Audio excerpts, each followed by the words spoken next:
El purgatorio es una creencia basada en las escrituras. Acompáñeme.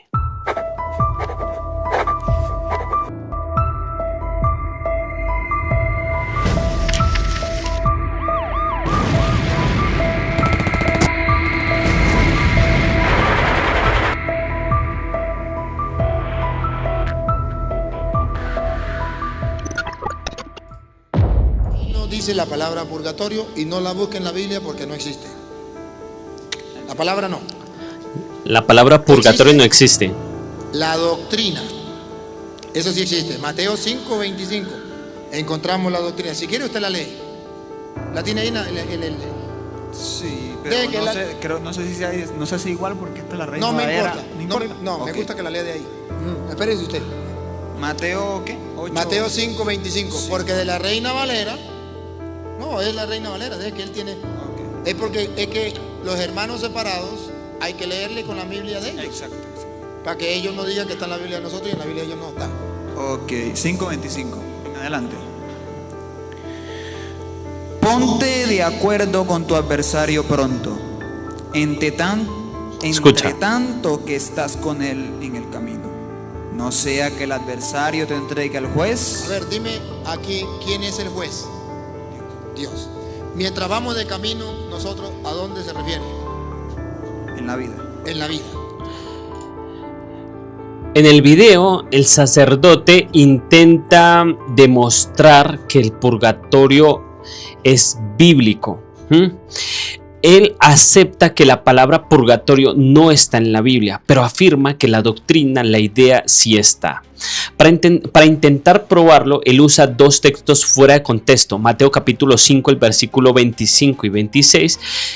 El texto habla de arreglar las cuentas con un adversario antes de llegar al juez y ser metido en la cárcel. El sacerdote inventa que el juez es Dios y que la cárcel es el purgatorio, un lugar donde vas y pagas hasta el último centavo de tus pecados menores, como por ejemplo robar una gallina, que lo dice también allí. Y también él utiliza 1 Corintios capítulo 3, el versículo 13 y 15. El texto habla de que la obra de cada uno será probada por el fuego y que si la obra se quema, la persona se salvará con el fuego. El sacerdote afirma que ese fuego es el purgatorio, donde el alma se quema un rato para limpiarse antes de entrar al cielo. A simple vista, para una persona que no lee la Biblia completa, esto puede sonar lógico, pero cuando encendemos la luz de la hermenéutica de las escrituras, la hermenéutica es el arte de interpretar correctamente la Biblia. Este castillo de naipes se derrumba por completo, el castillo de naipes del purgatorio. Vamos a la refutación del primer texto, Mateo capítulo 5, el versículo 25 y 26.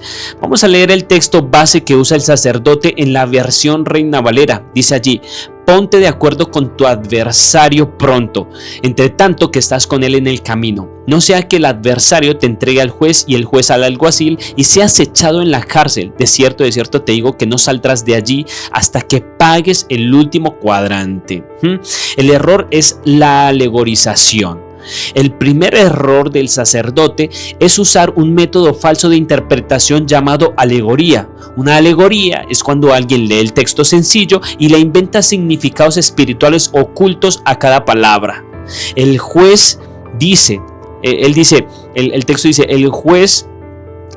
sacerdote dice, el juez es Dios y la cárcel es el purgatorio. Para esto es alegoría, pero el método gramático histórico nos prohíbe inventar significados. Debemos leer el contexto. Así es que el contexto histórico y literario del cual está hablando Jesús en ese momento, si nosotros leemos los versículos anteriores, Mateo capítulo 5, el versículo 23 y 24, vemos que Jesús está en el famoso Sermón del Monte, dando enseñanzas prácticas sobre nuestra relación con el prójimo en esta tierra. Jesús dice: dice, por tanto, si traes tu ofrenda al altar y allí te acuerdas de que tu hermano tiene algo contra ti, deja allí tu ofrenda y reconcíliate primero con tu hermano. Inmediatamente después de esto, Jesús da el ejemplo de Mateo 5:25.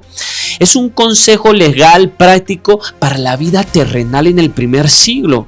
En la época de Jesús, bajo la ley romana y judía, si tú le debías dinero a un hombre y no le pagabas, él te llevaba ante un juez humano. El juez humano ordenaba que te metieran en una prisión de deudores literal, una cárcel física. Y la ley decía que no saldrías de esa prisión física hasta que tu familia o tus amigos pagaran la deuda, el último cuadrante o centavo. Jesús está hablando de problemas legales y deudas terrenales entre los seres humanos. Jesús está diciendo, es mejor pedir perdón y arreglar los problemas rápido con tu vecino antes de que te demanden y termines en una cárcel terrenal. Convertir esta enseñanza práctica sobre demandas terrenales en una doctrina sobre el más allá y el purgatorio, eso es un abuso total al texto bíblico. Es como leer el manual de un carro y decir que está hablando de cómo volar una nave espacial. El peligro del ejemplo de la gallina, la gravedad del pecado, es que el sacerdote en el video, el sacerdote Thor, hace un ejemplo para la gente sencilla. Él dice, imaginémonos que un hombre es muy santo, pero un día se robó una gallina y lo matan. Él pregunta, ¿acaso que Dios es amor va a mandar a ese hombre al infierno por toda la eternidad solo por haberse robado una gallina? No, lo manda al purgatorio para que pague la gallina y luego se vaya para el cielo. Ahora, este es uno de los engaños más destructivos para la fe cristiana, porque minimiza la gravedad del pecado frente a la santidad de Dios. Apliquemos el principio de toda escritura. ¿Qué dice la Biblia sobre robar una gallina o decir una pequeña mentira? En Santiago capítulo 2, el versículo 10, la Biblia dice, porque cualquiera que guardare toda la ley, pero ofendiere en un punto, se hace culpable de todos. Para un Dios 3 veces santo, un robo, así sea de una gallina, es una infracción total a la ley divina. En Romanos capítulo 6, el versículo 26, la Biblia es clara, porque la paga del pecado es la muerte. La Biblia nunca dice que la paga de los pecados son pequeños y es ir a un cuarto de castigo temporal a llevar una condena por solamente un rato. No. La paga de cualquier pecado es la muerte eterna. El sacerdote presenta a un Dios que cobra los pecados por peso y por tamaño, como si fuera un tendero. Pero la Biblia presenta a Dios con una justicia infinita, donde cualquier ofensa contra Él merece la muerte, y la única forma de librarnos es a través de la sangre de Cristo Jesús. Vamos a la refutación acerca del segundo texto que él utiliza, 1 Corintios capítulo 13, el versículo 13 al 15. Este es el segundo pilar que el sacerdote Toro usa, y es este texto. La obra, dice allí el texto, de cada uno se hará manifiesta porque el día la declara, pues por el fuego será revelada, y la obra de cada uno, cual obra de cada el fuego la probará, dice las escrituras. Si permaneciera la obra de alguno que sobreedificó, recibirá la recompensa.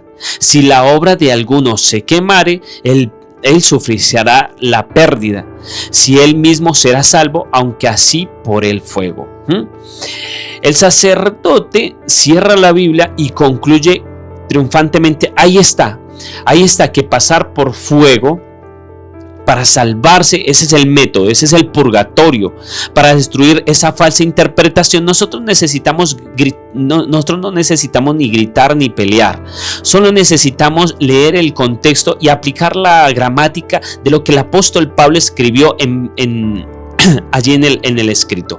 ¿Cuál es el contexto literario? ¿De qué es lo que está hablando Pablo? El apóstol Pablo no está escribiendo sobre el destino de las almas después de la muerte.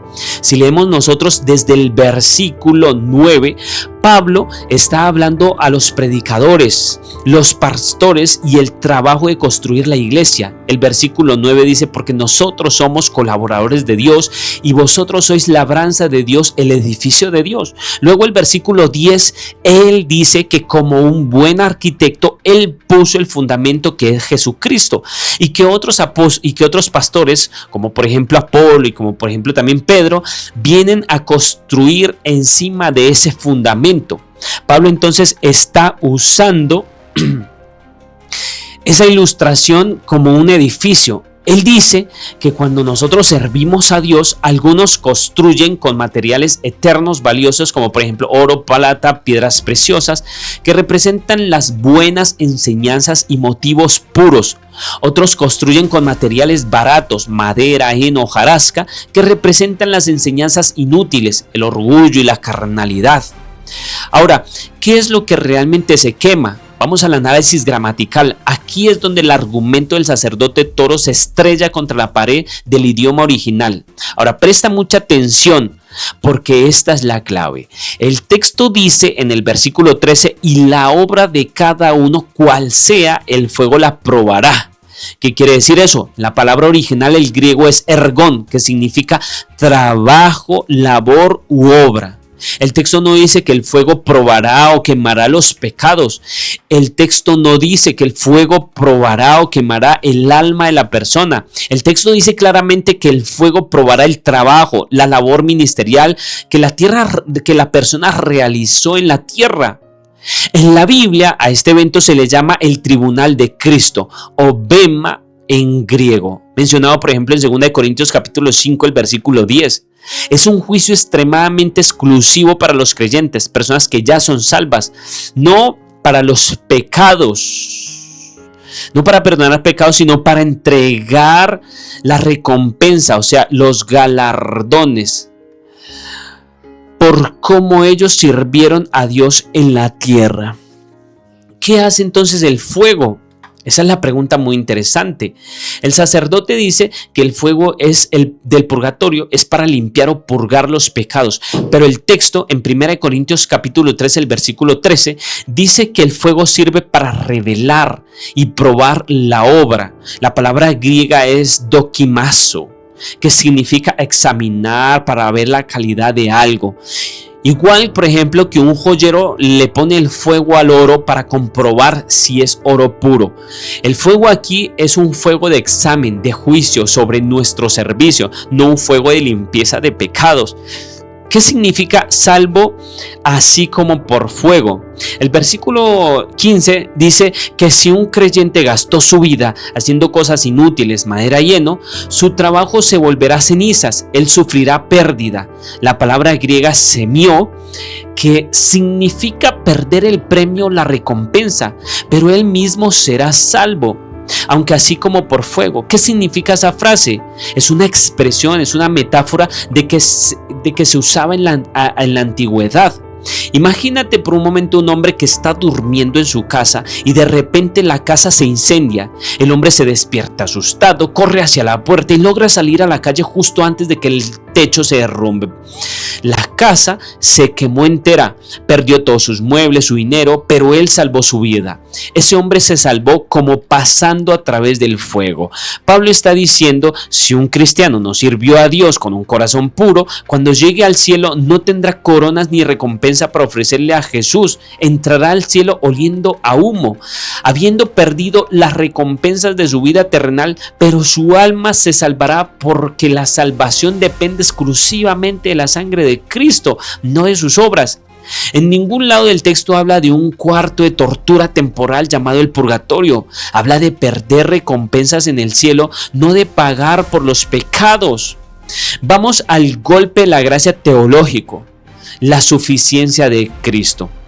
Más allá de la gramática, del contexto, el peligro más grande de la doctrina del purgatorio es que es un insulto directo a la sangre de Jesucristo. La doctrina del purgatorio enseña que la sangre de Jesús no fue suficiente para limpiar todos los pecados. Enseña que Jesús pagó una parte, pero tú tienes que ir a quemarte un rato en el purgatorio para pagar el resto. La famosa última pluma de gallina que menciona el sacerdote Toro. Vamos a dejar que toda la escritura destruya esta mentira con 3 textos gloriosos y también definitivos que puede leer a cualquier persona. Mira, el pago completo, consumado, que está en Juan capítulo 19, el versículo 30. Cuando Jesucristo estaba a punto de morir en la cruz, Él no dijo, hice la mitad del trabajo. Él gritó la palabra griega tetelestai, que traduce consumado es, tetelestai, consumado es. En el primer siglo esa palabra se escribía en las facturas cuando una deuda había sido pagada por completo, tetelestai, ¿sí? Hasta el último centavo se había pagado. Tetelestai, se pagó todo. Jesucristo pagó el último cuadrante por nosotros. Si nosotros tuviésemos que pagar algo en el más allá, entonces Jesús mintió en la cruz. Su sacrificio fue un fracaso. Pero no fue así. La limpieza total y perfecta nosotros también la encontramos en Hebreos capítulo 1, el versículo 3. La Biblia dice de Jesús, habiendo efectuado la purificación de nuestros pecados por medio de sí mismo, se sentó a la diestra en la altura de la majestad de las alturas. La purga o la limpieza de los pecados no se hace en un lugar llamado purgatorio. La purga se hizo en una persona llamada Jesucristo y en la cruz. Él ya nos limpió completamente. Además, 1 Juan capítulo 1, el versículo 7 declara con total poder: y la sangre de Jesucristo su Hijo nos limpia de todo pecado. Ahora, nota la palabra todo. Si la sangre de Cristo limpia de todo pecado, el robo, la mentira, la gallina, el adulterio, entonces no queda absolutamente ningún pecado para ser limpiado en un supuesto purgatorio. No hay ningún pecado, mi querido católico, que tú tengas que pagar en el purgatorio. Jesús ya te pagó todos los pecados si tú crees en Él. El destino inmediato del creyente, del sacerdote del video, que cita el ejemplo del ladrón en la cruz, diciendo que él se salvó de ir al purgatorio por suerte, pero que nosotros sí tenemos que luchar para evitarlo. Pero el apóstol Pablo nunca tuvo miedo de ir a un purgatorio. Él sabía exactamente a dónde iba a ir un creyente nacido de nuevo al morir. En 2 Corintios capítulo 5, el versículo 8, Pablo dice allí: pero confiamos y más quisiéramos estar ausentes en el cuerpo y presentes en el Señor. Para el cristiano verdadero, la muerte física es cerrar los ojos en la tierra. Y cuando venga Jesús por segunda vez, los abrimos inmediatamente en la presencia de Jesús. Cuando Él venga en las nubes, no hay salas de espera, no hay cárceles de fuego, no hay sufrimiento temporal. Así es que vamos a la conclusión para todos los que estamos escuchando y los que escuchan este video. La doctrina del purgatorio es un invento medieval creado por los hombres religiosos para mantener a la gente bajo miedo y control. Y tristemente el pasado fue así, para cobrar el dinero a través de las indulgencias, prometiendo sacar a los familiares de ese fuego. Inventaron el purgatorio. Esa es una enseñanza que le roba la gloria a nuestro Señor y Salvador Cristo Jesús. Cuando vayas a enseñar a cualquier persona, puedes usar cualquiera de estos videos que yo estoy haciendo y que estamos haciendo para llevarle el mensaje a las personas. Explicar que Mateo capítulo 5 es una trampa que los sacerdotes utilizan para decir que hay un purgatorio. Dicen que Jesús está hablando de un purgatorio, mientras Mateo capítulo 5 habla de arreglar problemas legales de deudas de dinero con tu vecino en esta misma tierra, no para ir a la cárcel del purgatorio. No está hablando de Dios ni del más allá. Así es que convertir esto en el purgatorio es alegorizar, es inventar la Biblia. No hay pecados chiquiticos. Otra conclusión: el ejemplo del sacerdote sobre robar una gallina, que es un pecado pequeño, es falso. Para Dios cualquier pecado es una infracción total de la santidad que merece la muerte. Romanos 6:23. No nos salvamos porque el pecado sea chiquito, nos salvamos por la sangre de nuestro Señor Jesús, del gigante de los cielos.